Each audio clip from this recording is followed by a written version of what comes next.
available whistleblowing platforms to report any incidents of corruption. We've opened our doors and taken the Inspectorate of Government to an open field in railway grounds. We shall set up tents there with all our departments there. Our department includes... Of the 2,377 complaints lodged during the 2023-24 financial year, the Inspectorate is still processing decisions on 5.4% of the cases. And we call upon all Ugandans who have issues that day to bring them.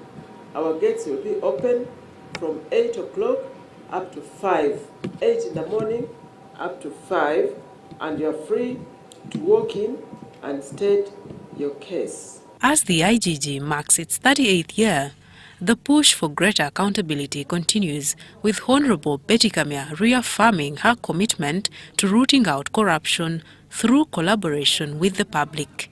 Marion Awori for UBC.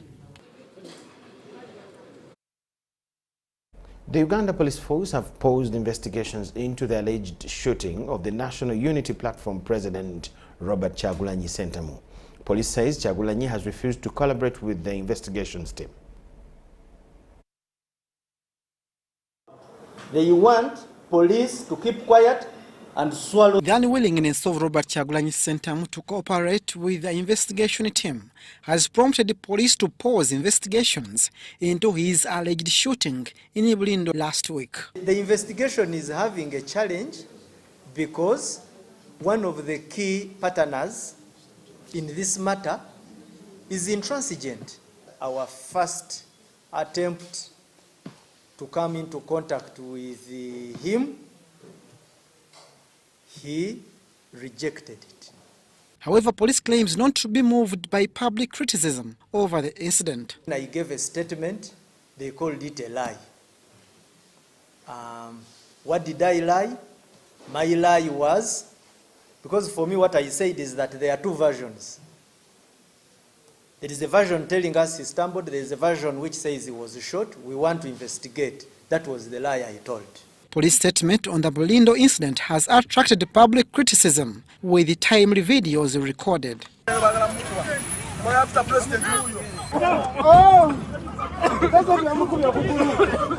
In Luweero district, police have arrested herbalist Sheikh Mohammed Uthman of aggravated defilement. It's alleged Sheikh Uthman, who provided medical assistance to a 12-year-old pupil of Esteem Nasaran Primary School, instead turned into a predator. Uthman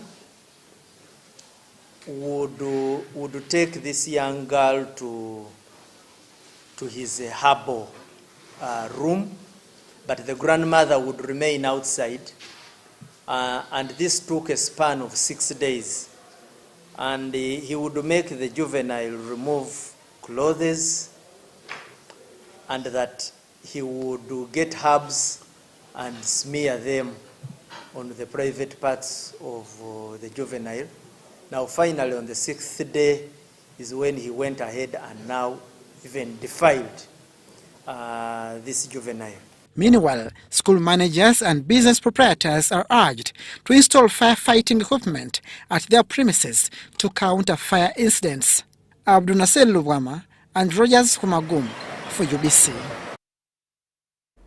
Ministry of Education and Sports has clarified on the introduction of mobile digital devices in schools, following the launch of the ministry's digital agenda strategy on the 22nd of August 2024. The ministry spokesperson, Dr. Dennis Mujimba, says the digital strategy is about enhancing education service delivery through management systems. The Ministry of Education and Sports is developing a policy on standards and guidelines to regulate the use of digital devices in schools. The ministry is yet to finalize development of policy standards and guidelines to regulate the use of these digital tools and technologies in schools. Until the said policy guidelines that I've just mentioned above are in place, handheld mobile devices such as phones, tablets, and the like are not allowed for use by learners in school premises. The objective of the digital agenda is to increase coverage and access to ICT infrastructure and connectivity in the education sector. Is to effectively use and encourage adoption of mature and emerging technologies. And the last is to leverage utilization of ICT for continuous education in case of disruption, as you are already aware, during emergencies and disasters in the education sector. Teachers, both in private and government schools, are undergoing ICT training across the country to ensure they are prepared for integration of these digital devices. But already we have started. Recently we had our teachers in northern and west and eastern Uganda being trained under a project of the ministry, a World Bank project called Uganda Secondary Education Extension Program, USIP. And we also have 100 centers where the schools within the vicinity of those centers, the teachers will be accessing training in ICT all over the country, whether private schools or government schools. This clarification is to respond to public concerns regarding the introduction of digital devices in basic and secondary education levels. Winnie Ainembabaz Katire and Faith Cayenne for UBC. The Uganda People's Defence Forces have retired 144 senior military officers. The retirees include 24 colonels, 31 lieutenant colonels, and 91 majors. They were given a special send-off at the Ministry of Defence headquarters in Buya, Kampala. In their military attires, the retiring army officers, accompanied by their spouses and other family members, turned up for their send-off. They were awarded discharge certificates as a sign of appreciation for their service in the army. So the 144 senior officers whom we are about to retire include 24 colonels, 31 lieutenant colonels, and 91 majors who have given their best of youth life and have served with diligence, determination, dedication, and courage.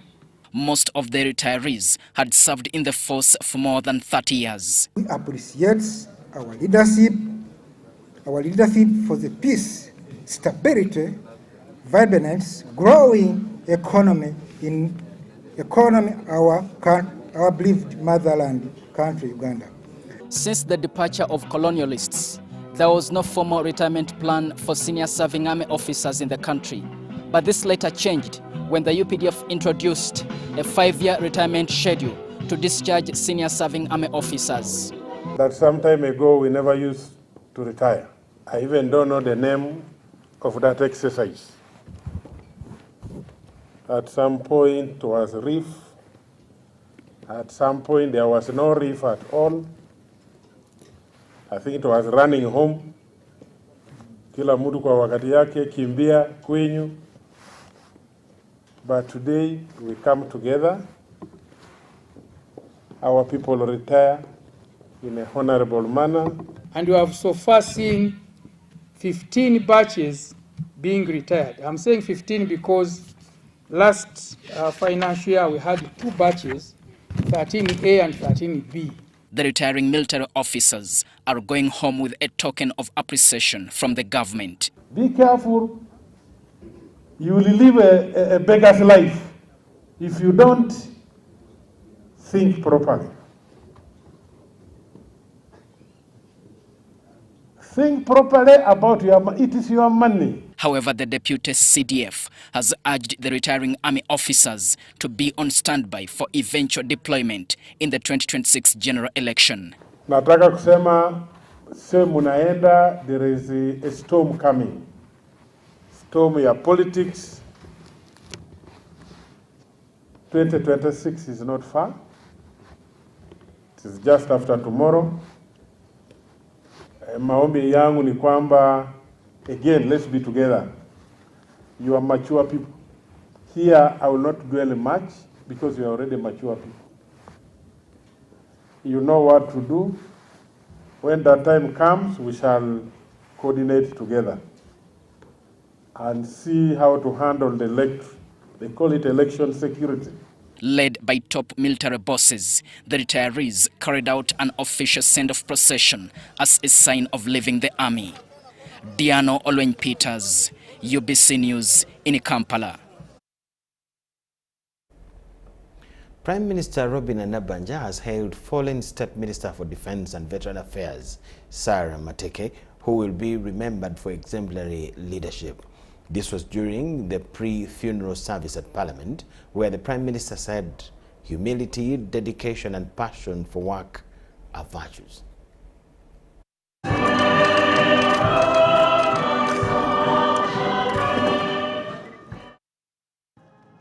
Few minutes past 2, the casket carrying the body of the fallen State Minister for Defence, Sarah Mateke, was taken to Parliament for a pre-funeral service for her. The Archbishop of Church of Uganda, His Grace Stephen Kazimba Mugalu, presided over the service. It started by laying of wreath by the executive, the judiciary and legislature.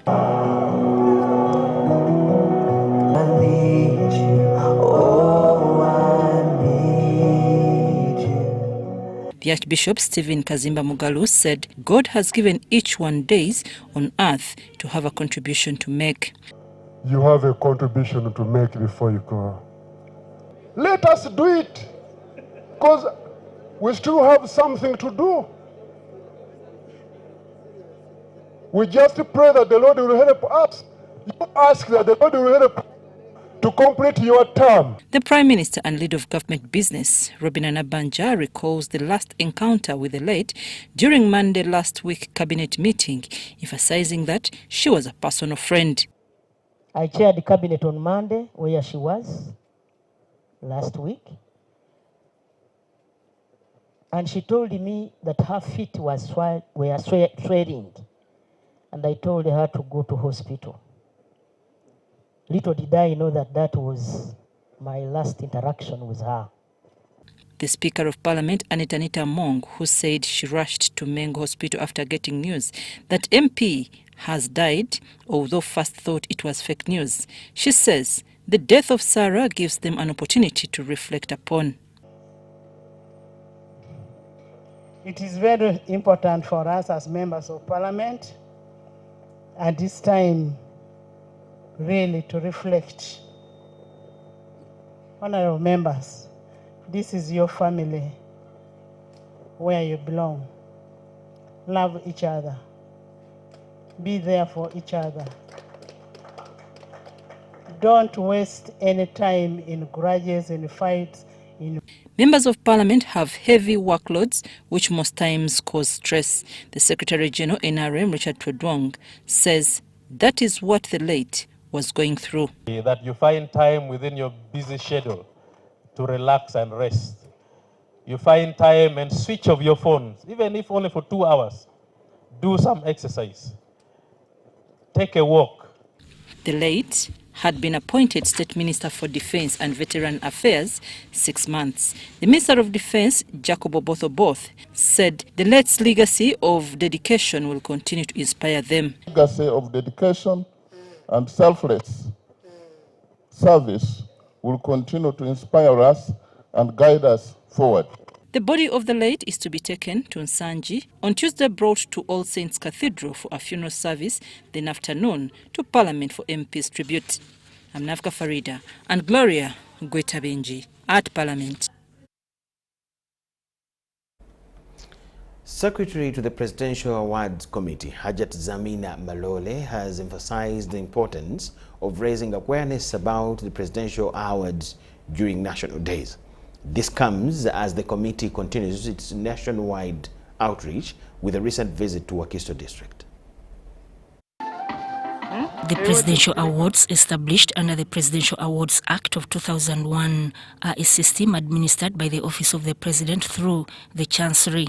They aim to recognize and reward citizens for outstanding acts and achievements, thereby placing on record the nation's appreciation for those who have distinguished themselves in service to Uganda. There were a lot of gaps when it comes to appreciating the national honors and awards, the criteria itself, what has to be done, because some of them didn't know that they have a role to play.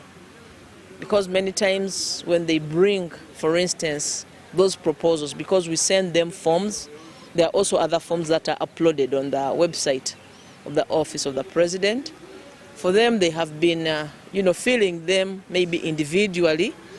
For people who come and submit names, they don't do a lot of vetting, but now they have realized that it's important, first of all, to have the right people. The awards include orders, medals, and decorations, and nominations are accepted from various sectors, including civil and military, academia, culture, media, religion, industry, and sports. Hajat Zamina Malole, in her role as Chancellor and Secretary to the Presidential Awards Committee, stated that the committee is responsible for identifying, selecting, vetting, and forwarding nominated persons to His Excellency the President for approval and confirmation of honors. We have also shared the kind of medals that go for which particular contributions. Because sometimes they can nominate somebody, for instance, for a medal which is meant for the army. Okay, and then the contributions don't actually rhyme with the kind of medal that has to be awarded. Yet, these medals, it's not a matter of somebody getting a medal, but there is a connotation of motivating but also inspiring others to emulate. Hajat Malole explained the purpose of the sensitization program, which is targeted at local leadership, including RDCs, LC5 chairpersons, mayors, town clerks, and other district security committee members. These awards, they are done at different institutional levels. Some of them can be at an organizational level. You have seen many people being awarded maybe they are given certificates of recognition, they are given placards, but then we have what are known as national honors and awards. During the event in Entebbe, the town clerk highlighted the need to include Kayunga district in the Luwero Triangle, emphasizing its significant role during the war and the need for its recognition. We have the family of Mulangira Juko Muriazawe, Paulo Juko. He lost sons because he had joined the bush war in Luwero. All of his sons who could be found across, they could just slaughter them.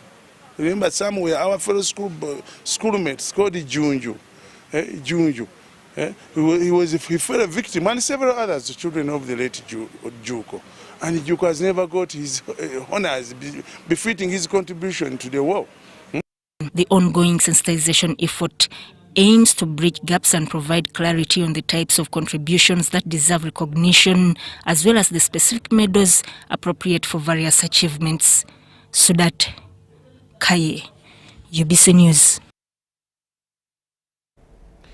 The Uganda People's Defense Forces and the Armed Forces of the Democratic Republic of Congo, in a joint operation, have rescued 5 women and 5 children from the Allied Democratic Forces, that's the ADF terrorist group in the Eastern Democratic Republic of Congo. In the ongoing Operation Shuja, the joint forces rescued 5 women and children after fire exchange with ADF at River Sefu in North Kivu province. During the firefight, 2 women were injured and were airlifted to Muhoti military barracks for specialized medical care. To pursue these terrorists, the joint forces were able to rescue 10 people, including 5 women and 5 children. This was after the joint forces got a contact with the terrorists near River Asef in North Kivu. Here where we are is Ituri, but this was in North Kivu. That's where the firefight was. The joint forces were able to rescue 5 women and 5 children. Unfortunately, 2 women were injured during the exchange of fire, but still they are not in bad condition. The injured and the children were flown to Muhoti barracks in Uganda. We believe with the professional medical attention that they will receive from the UPDF medical team, they will be out of danger and they will be fine. The rescued children are receiving medical attention from the UPDF medical team. Among those rescued is a 32-year-old Atukwase Katushabe Jamila, who was lured into rebel activities in 2008 from Naweru Division, Wakiso District. Jamila was forcefully married to multiple ADF commanders and was reunited with her 6-year-old daughter Rahima during the rescue. The ADF terrorists pay allegiance to the Islamic State of Central Africa Province, an organization, an affiliate and an organization of Islamic State of Iraq and Syria that emerged as an offshoot of the Al-Qaeda in 2014.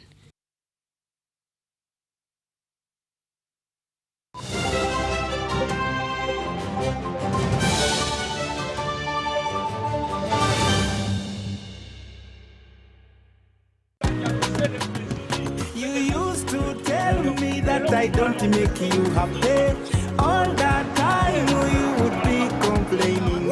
I'll call you every day, yeah yo, baby dondolo. You can now get all the Chibuzi out with MTN voice bundles. Call all networks, Kubei Dondolo. Buy a 25-minute voice bundle for only 1,000 or buy any daily voice bundle of your choice. Dial *100 *21 hash and select daily or use the My MTN app. When we talk together, we are unstoppable.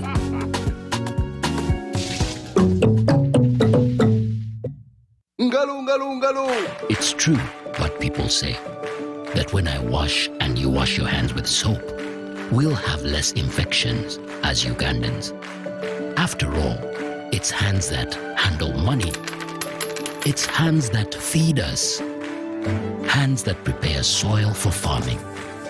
Hands that we use to learn. And hands that we use for fun. When I wash and you wash, it means clean hands for all. So, wash your hands with soap and clean water regularly to keep away infections and disease-causing germs. This message is from the National Hand Washing Secretariat with support from UNICEF.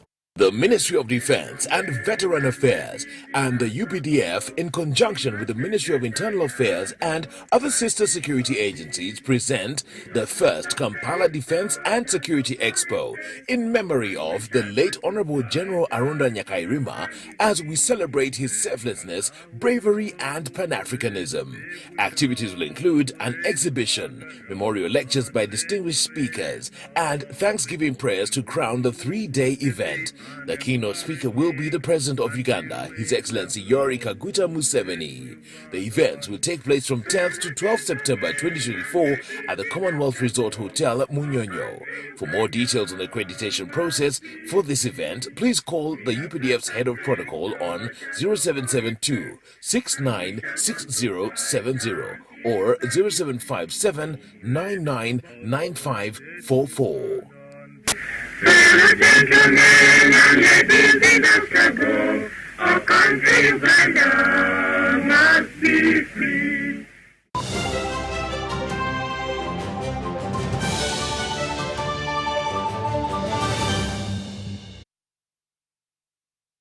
We thank you so much for watching and welcome back from the break. Women's movements in Uganda have called upon government to recommit to ensuring the protection of women and girls at all levels of society. This comes after the tragic loss of the Ugandan Olympian, Rebecca Cheptegei, who passed on in Kenya after being doused in petrol and set ablaze by her ex-boyfriend. During a press conference held at FIDA offices in Kampala, it was revealed that Rebecca's death tragically illustrates the extreme vulnerabilities women continue to face even as they break barriers and bring pride in their communities. The brutal act of violence to the fallen Ugandan Olympian Rebecca Cheptegei is not an isolated incident but rather an alarming reflection of the escalating violence against women in Uganda and across the globe. It is a painful reminder of the growing backlash and rollback on women's rights as a women's rights sector, from sports, business, government, civil society, we continue to face unprecedented levels of violence and oppression. The sports fraternity in the region has for many years suffered a spate of violent killings of female athletes, all committed by their partners. Among these is Rebecca Cheptegei, Agnes Jebet, Edith Muthoni and Lucy Kabu. Our hope as a women's movement is that society can realize that femicide is just the end of a prolonged mistreatment of a woman, because violence is like a cancer which grows in form and in cruelty. It is against this backdrop that the Uganda Women Movement is calling upon government to curb the increasing gender-based violence in compliance with the numerous regional and international legal instruments that promote protection of women's rights and advance gender equality. It is something that we as a country need to pay very keen attention to. The statistics depict that persistent social norms, community apathy, and low prosecution rates that continue to contribute to the prevalence of such crimes, as they are recorded as gender-based violence, which is often underrated and under-prosecuted as a seemingly lesser crime. In honor of the late Rebecca Cheptegei, these women leaders want government to set aside a national mourning day as well as a monument in her remembrance. Whereas France is dedicating a stadium, we are not just asking for a road to be named after Rebecca. We are also saying that on top of the many other things that the government can do, we can do so much better in averting violence against women and girls in Uganda. Additionally, they want justice to be served to the late as they request judiciary to strengthen the enforcement of domestic violence laws. While we appreciate the government of Uganda's stand on issues of violence against women, the government must take a firm stance against all forms of violence against women and girls by holding perpetrators accountable and creating safe spaces for women to thrive. Relatedly, as the 2026 elections draw close, the women's movement is also concerned about the violence that women have been known to suffer. The method of queuing behind candidates, the militarization of electoral processes, and the commercialization of elections. This violence is aimed at dissuading women from registering to vote. According to a 2023 survey released by the Kenya National Bureau of Statistics, 1 out of 3 women in Kenya has experienced gender-based violence. The survey also found that over 40% of women in Kenya are likely to face a lifetime of physical and sexual abuse from their partner. This situation is not indifferent in Uganda. Justine Nakami, UBC News. Government has reaffirmed commitment to support research and innovation centers to address the challenge of neglected tropical diseases. The State Minister for Higher Education, Dr. Jesse Muyingo, revealed this at the launch of the Center of Excellence for Sickle Cell, Anemia, and other neglected tropical diseases during the 4th Annual Consortium Meeting 2024 under the Alliance for African Partnership, AAP, at Makerere University. About 20,000 babies in Uganda are born with sickle cell anemia, according to new findings by researchers of non-communicable diseases. To address the matter, Makerere University and its partners have launched the Center of Excellence for Sickle Cell Anemia and other neglected tropical diseases. The center seeks to reduce the number of people and babies with sickle cell challenge. The battle is not for only us at the College of Health Sciences. We all need to work together to build, to develop, and to sustain this center. AAP's vision, guiding principles, approach, and priority areas are all built together by MSU and our African partners, creating a strong foundation for the work we're doing today and into the future. Presiding over the launch, Dr. John Chrysostom Muyingo, the State Minister for Higher Education, represented by Commissioner for Admissions and Scholarship at the Ministry of Education and Sports, Muzamir Mukwatampola, said the initiative underscores government commitment to strengthening healthcare systems through prioritizing neglected diseases. The government of Uganda remains committed to supporting initiatives that strengthen our education system, foster research and innovation, and create meaningful partnerships both within Africa and internationally. This is critical as we seek to enhance our human capital, promote inclusive development, and ensure that Africa takes its right place in the global knowledge economy. Professor Barnabas Nawangwe, the Vice-Chancellor, Makerere University, applauded government's effort, a compliment echoed by Dr. Dorothy Ngila, Director of Knowledge and Institutional Networks at National Research Foundation in South Africa.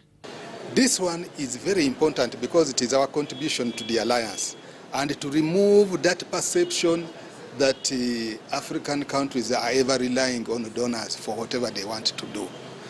This center is being launched using funds from the government of Uganda. So it is part of the Research and Innovation Fund. And we want to remove that perception that we are always dependent on the West and the developed countries for whatever we want to do in research and things like that.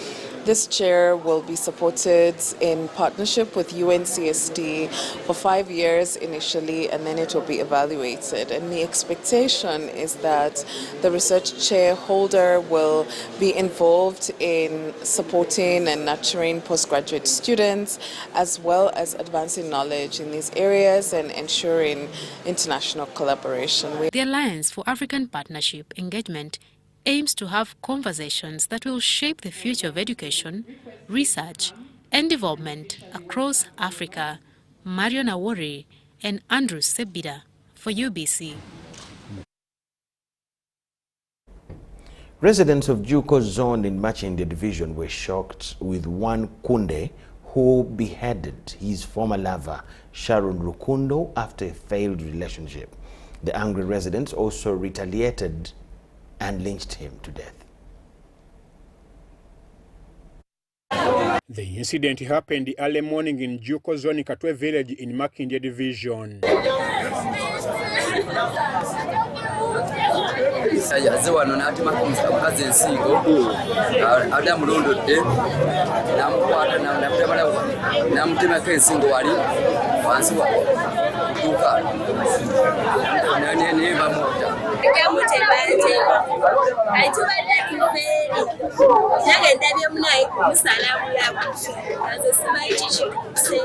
It's alleged that Kunde confronted his ex-girlfriend Sharon Rukundo, attacked and beheaded her with a machete for refusing to return to him. The angry residents also did mob justice on him.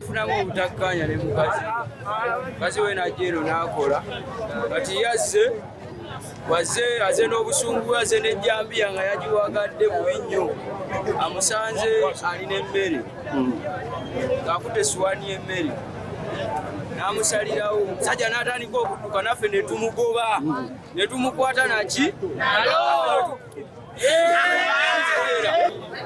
omusajja bamutidde eri alina ekisera afudde n'ekiswa kyowati. According to Rukundo's former workmates at a food kiosk, her fiancé yesterday warned her relatives about any repercussions should she fail to return to him. Hoteli yatuwa ekyenkya afudde n'ongadduka emisinde n'amutema n'ayitayo ajati maayi n'ajja eno kulere abadde asula eri wa muganda we nga muganda ye yamuleeta okukola mu hoteri nga bafunamu obutakkaanya kola naye baawe yazzeeko wano ekiro ne bayomba n'amugamba nja mutemaatema. Omuwala yayagala omulenzi omuwala yayagala omulenzi kati omuwala n'ayagala omusajja omulala kati ono eyatemye n'anyiiga. UBC learned that the couple had been married for 2 years and had a 2-year-old child before they fall apart. Kubanga babadde bafumbo kati ne bafunamu obutakkaanya ng'amaka we gabeera omukazi n'asalawo okwesonyiwa omusajja. Baali baayawukana oli ex baali baayawukana aminamu omwana omwo nga baayawukana. The police spokesman Kampala Metropolitan Patrick Onyango told UBC that the police had started investigating the main cause of the incident. Bali mu kunoonyereza ku double murder. Bino bibaddewo mu bitundu bya Juko Zone awo Makindye wano Kampala. Omugenzi bamuyita Rukundo Sharon alina emyaka 19 mutuze wa Nalumenya zone awo Musalama Road. omulala amanya ge tetunaba kufuna naye twafunye amanya ge emuyeka nga bamuyita Kunde nga babaze emyaka 2 mu bufumbo bwabwe ate nga balina n'omwana naye mu bufumbo badde obufumbo tebitambula bulungi. The bodies were taken to Mulago City Mortuary for post-mortem. Amwai Vanjuko for UBC. Very ugly story there. From 2010 to 2024, approximately 130 acres of snow have receded on Margarita Peak in Kasese district. This occurrence is likely to impact the tourism sector, though the government is working with partners on possible interventions. As Vive and Kahwa reports, one such intervention involves planting more trees, while there are also international engagements to address concerns on global warming.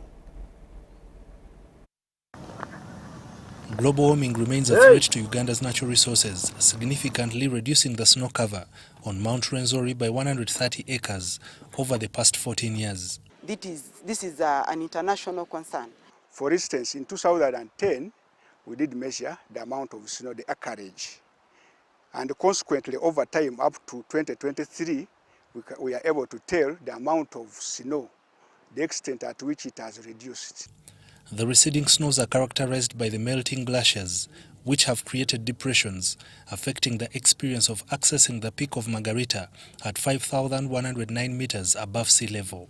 Because now there is a big cliff, this ridge used to be covered with snows and glaciers, but now it's bare. So you have to look for how you drop down to the other hill. So Queen Elizabeth is a premier national park that brings in a lot of revenue. But also the Rwenzori Mountains is an adventure park that you can go to. So these two are our signature products. The situation has influenced the behavior of wildlife and plant life in the Rwenzori Mountains in Kasese district, western Uganda. The effect of this climate change, of course, has seen kind of creation of sub-zones because the wild plants are trying to survive and look for the favorable climatic conditions.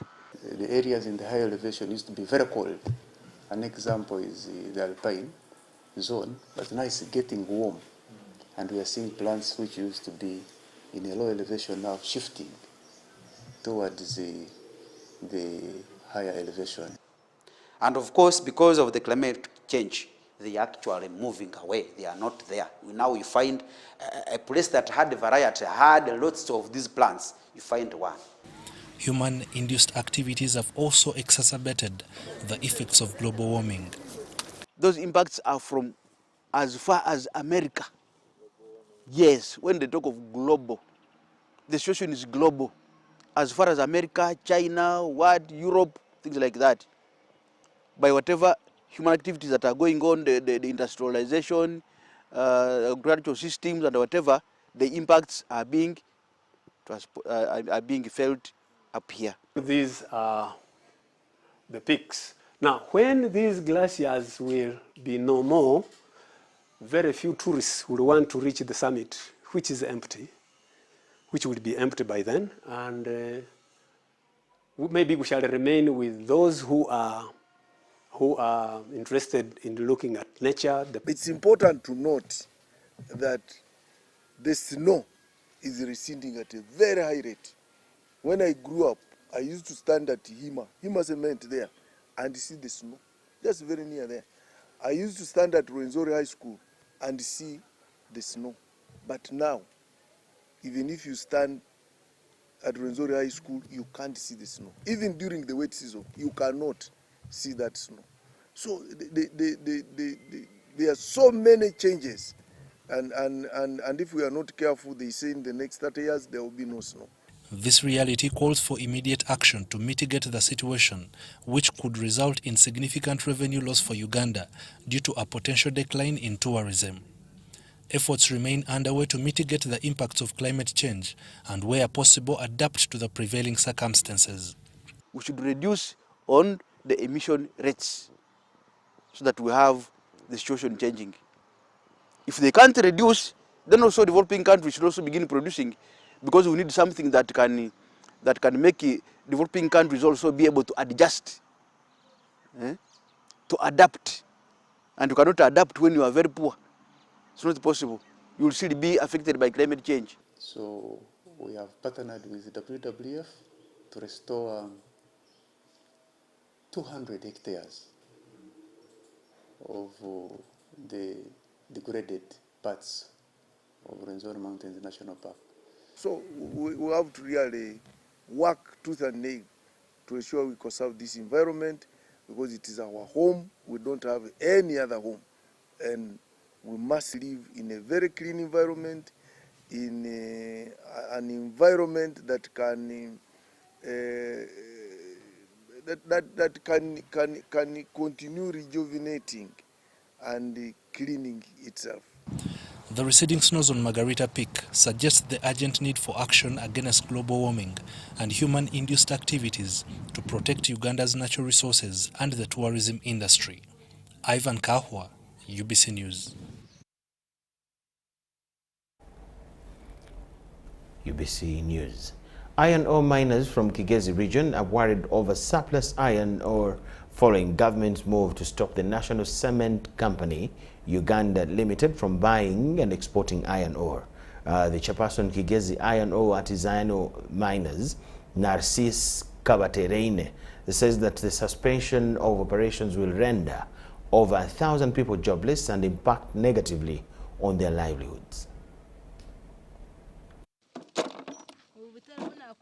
Last month, National Cement Company Uganda Limited wrote to all artisanal miners in Kigezi region informing them about their move to stop purchase of iron ore from all suppliers effective 31st August 2024. The message sent to artisanal miners by the company also indicated that effective Monday, September 2024, the company will not be purchasing iron ore. This follows government directive to stop the company from operating pending clearance and documentation. In the 30 days response notice over termination of the Memorandum of Understanding between the company and the government of Uganda, the State Minister for Minerals, Fiona Nyamtoro, indicated that government is still reviewing the response from the company.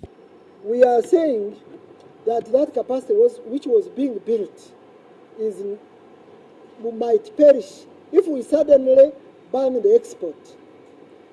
Reasons being that the current local market from investors who have invested in the factories which use rocks, they take less than 1%. The termination of operations of NCC leaves only two companies in the market of Abyssinia and Tembo Steel. This has caused a panic among artisanal miners in Kigezi region over loss of employment and lack of market for their surplus iron ore. And they are not even able to take all of that he produces. So that means the local market is not able to take more than 1%. That means 99% of us would stay unemployed. We have not been supplying to the local market, not because we refused, just because the local market did not want our supplies. It is not able to absorb it. Artisanal miners in Kigezi are now asking government to come to their rescue. We are saying that the government, if it allows some time, like maybe like 10 years, we shall have built enough capacity as locals to invest within iron ore mining, and perhaps we shall have got a big investor who is committed to starting. And Kigezi Artisanal Miners Association comprises of over 1,300 miners, some of whom are mining site owners. National Cement Company Uganda Limited is a subsidiary company of Devki Steel Mills, one of the largest exporters and miners in East Africa. Susan Naung and Michael Bakabulindi reporting for ABC TV. We thank you so much for watching. Let's take a short break. On return, we have business news. Uganda fire! Fire! showing your fire. Has Nabole Stadium opened its doors once again? While you were moving in wet, you were the 12th player when Uganda Cranes needed you the most. Through our famous wins and our unlucky losses, you stood firm, supporting even louder. Now, as Uganda Cranes take on South Africa and Congo this September, South Sudan in October, and play our second legs against South Africa and Congo in November, bring even more fire! Because with your support, Uganda Cranes is unstoppable! Uganda Fire! Proudly brought to you by MTN, the #1 supporter of Uganda Cranes. Together, we are unstoppable. The East Africa UK Tourism and Culture Expo 2024 is here, happening on 8th and 9th of November 2024 under the theme Enhancing Tourism as Engine for Social and Economic Transformation on the sidelines of WTM London at the Rembrandt Hotel, 11th Thalo, PI South Kensington, London, SW7 2RS, United Kingdom. For tickets, exhibitors will pay £1,000 and participants will pay £300. For more information, call +256 787 096 100 or +254 795 806 969. Visit www.eauktourismexpo.com to register.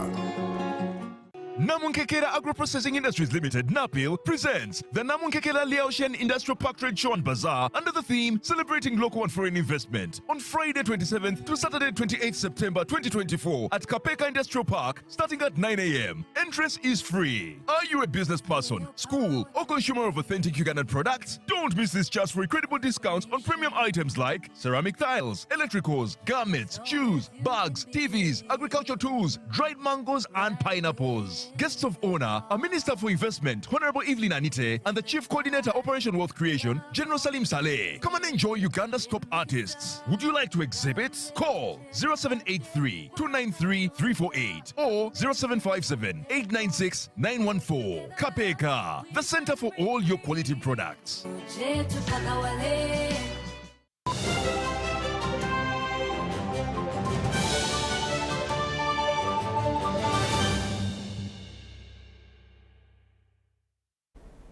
We thank you so much for watching and welcome back from the break.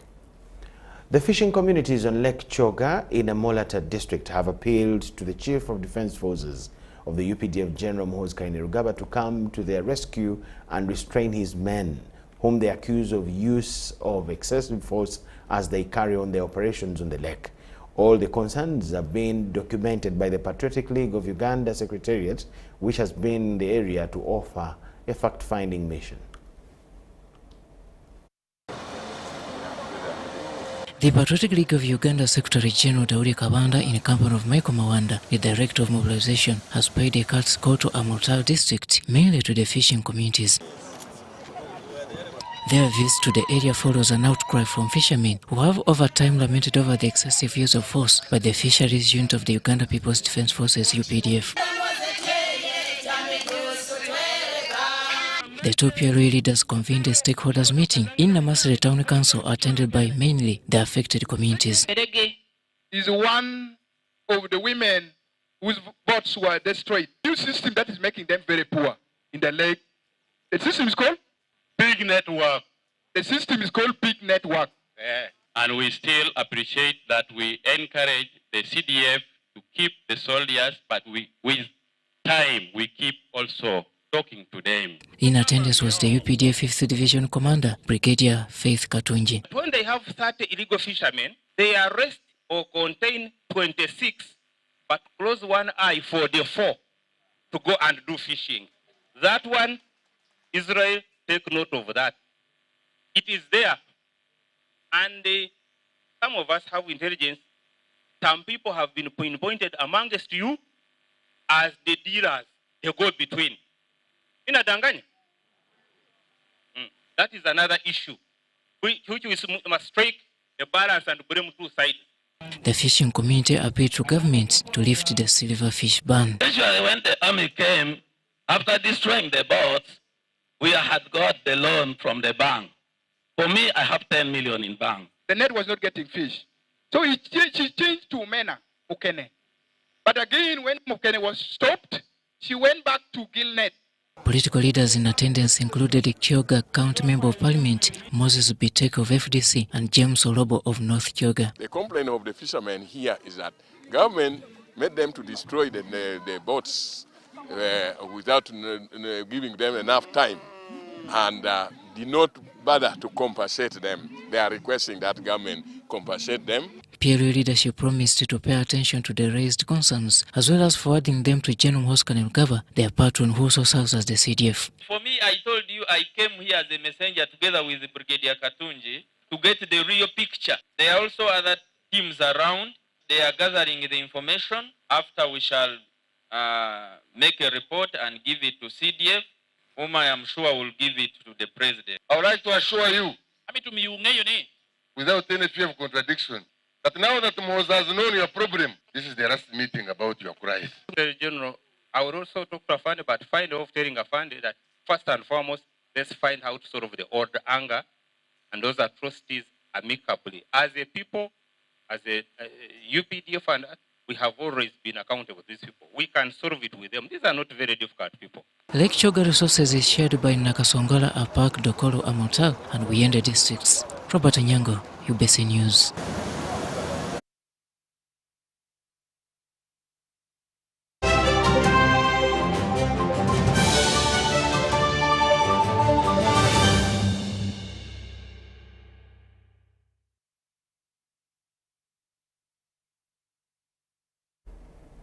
Thank you so much for watching. Now, remember, we started with the excitement of Uganda Cranes giving us a victory as we start the week this new month of September.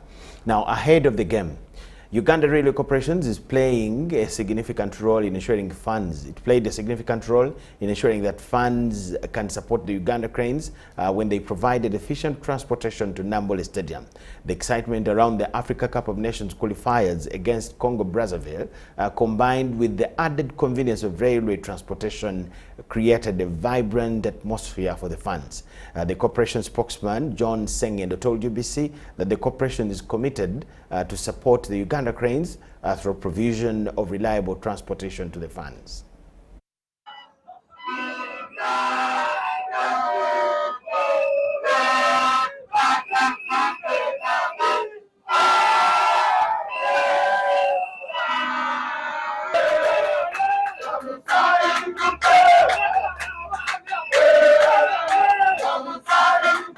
Banange mbasanze wano era ne tukwatagana olw'omwoyo gw'eggwanga etusalawo tukolakanire wamu buli munnauganda yazze okuwagira omupiira.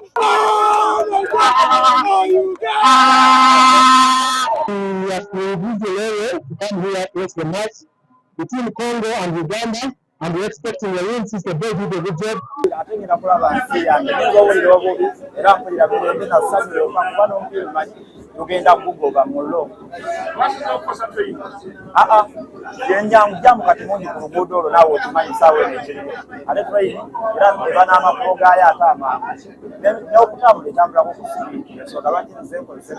As a corporation, we decided to offer a service, a fast service from Kampala to Nambole to transport our football fans, and we are happy that the numbers were exciting.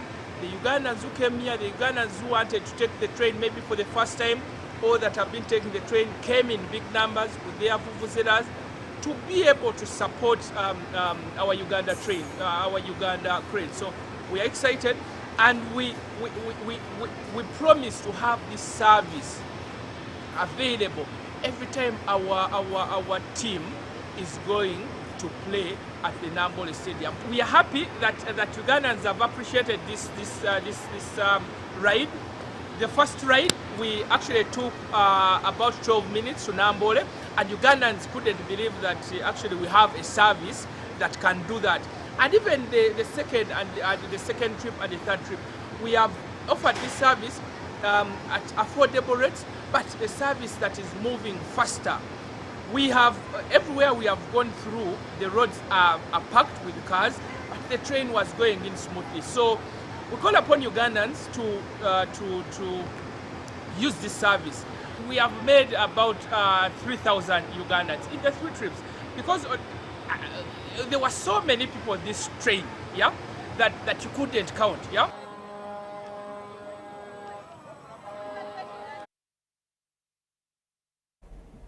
The Uganda Woodball Federation, Buganda Land Board League has witnessed its penultimate round that has indicated an anticipated thrilling final outing this weekend.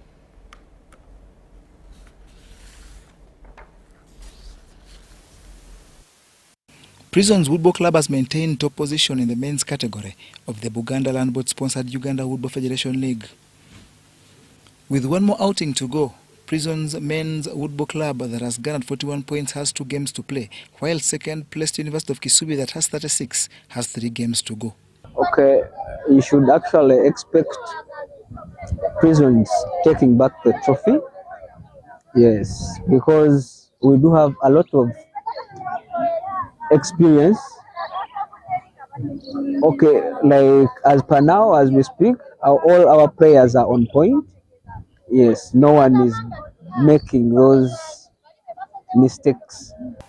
Stroke Woodball Club is third in the men's league with 34 points from 18 games, while Kampala University is fourth on 32 points. In the women's category, Ministry of Public Service is in pole position with 35 points, while second-placed Ndeje University has 30. From the 15 games played by all the teams in the women's division, Ministry of Public Service has collected 35 points, while a second-placed Ndeje University has 30. Well, the strategy I have as a team, first of all, we have to base on the team event to take the trophy. Then I come back to the singles category. As a team, we are aiming at least having 2 to 3 wins every outing that we get. So we train hard to make sure that every team we get, every chance, we have to make sure we lead them with many points ahead, so that they don't alter the position that we have. Kampala University is third with 28 points, followed by Makerere University Business School that has 27. In the final round of games this weekend in the women's category, Ministry of Public Service plays Stroke Woodball Club and Kampala International University, while Ndeje faces Zoe, Makerere University Business School and Kampala University. Among the men, Prisons plays a Stroke Woodball Club and Ndeje University, as second-placed University of Kisubi takes on Ndeje University, Makerere University Business School and Ndeje Corporate Woodball Club.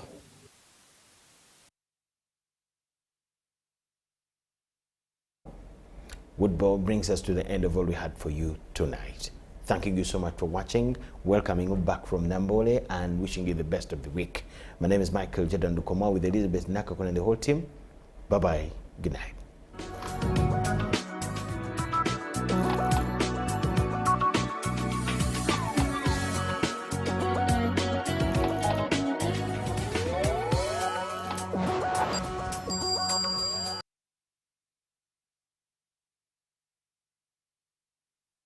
The Right Honourable Speaker of Parliament, Anita Annette Among, with profound grief and sorrow, announces the untimely death of Honourable Sarah Mateke Nyirabashitsi, District Woman Representative for Kisoro and also Minister of State and Defence and Veteran Affairs, which occurred on